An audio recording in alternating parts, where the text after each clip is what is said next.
लाभले आम्हास भाग्य बोलतो मराठी, जाहलो खरेच धन्य ऐकतो मराठी. प्रसिद्ध कवी कुसुमाग्रज यांच्या या ओळी प्रत्येक मराठी माणसाच्या मनात आपल्या भाषेबद्दलचा सार्थ अभिमान जागृत करतात.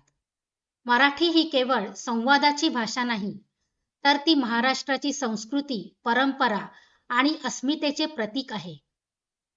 मराठी भाषेला हजारो वर्षांचा वैभवशाली इतिहास लाभला आहे.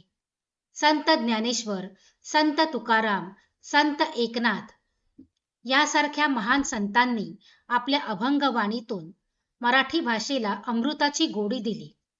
माझा मराठाची बोलू कौतुके, परी अमृतातेही पैजा जिंके, असे म्हणत संत ज्ञानेश्वरांनी मराठीची थोरवी जगाला सांगितली.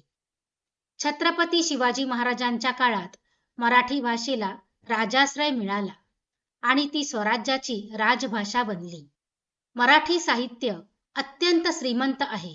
कथा, कादंबरी, कविता, नाटके आणि ललित लेख अशा विविध प्रकारांनी मराठी साहित्याची दालने समृद्ध आहेत. वि. स. खांडेकर, कुसुमाग्रज, वि. वा. शिरवाडकर, पु. ल. देशपांडे यासारख्या दिग्गज साहित्यिकांनी मराठी भाषेला जागतिक स्तरावर मान मिळवून दिला आहे. मराठीतील ज्ञानपीठ पुरस्कार विजेते लेखक हे या भाषेच्या सामर्थ्याचा जिवंत पुरावा आहेत. मराठी भाषा ही नात्यांमधील गोडवा आणणारी भाषा आहे. आईच्या कुशीतील अंगाई असो किंवा लोककलेतील लावणी आणि पोवाडा, मराठी भाषेतील शब्दांची ताकद प्रत्येकाला भुरळ घालते. महाराष्ट्राच्या कानाकोपऱ्यात अहिराणी, मालवणी, वऱ्हाडी अशा विविध बोलीभाषांच्या रूपात मराठीचे सौंदर्य अधिकच खुलते.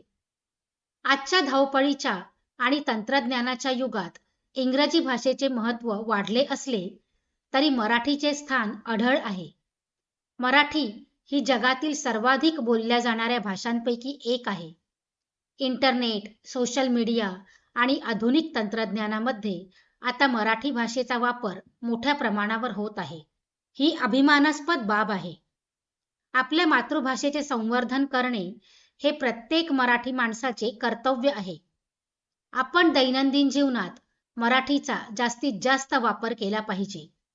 नवीन पिढीला मराठी साहित्याची ओळख करून देणे आणि मराठी भाषेबद्दल त्यांच्या मनात आदर निर्माण करणे आवश्यक आहे. भाषा टिकली तरच संस्कृती टिकेल. मराठी ही केवळ एक भाषा नसून ती आपली माय आहे. ती प्रेमळ आहे, संस्कारक्षम आहे आणि तितकीच कणखरही आहे. मराठी भाषेचा वारसा जपणे आणि ती समृद्ध करणे हीच खऱ्या अर्थाने आपली मराठी अस्मिता आहे. शेवटी इतकेच म्हणावेसे वाटते, माझ्या मराठीची गोडी वाटे अमृताहून भारी, जपून ठेवू हा वारसा हीच जिद्द मनात सारी. निबंध आवडला असेल तर व्हिडिओला लाईक करा, शेअर करा आणि कमेंटही करा. आणि हो, आपल्या चॅनलवर नवीन असाल तर चॅनलला सबस्क्राईब करा. धन्यवाद.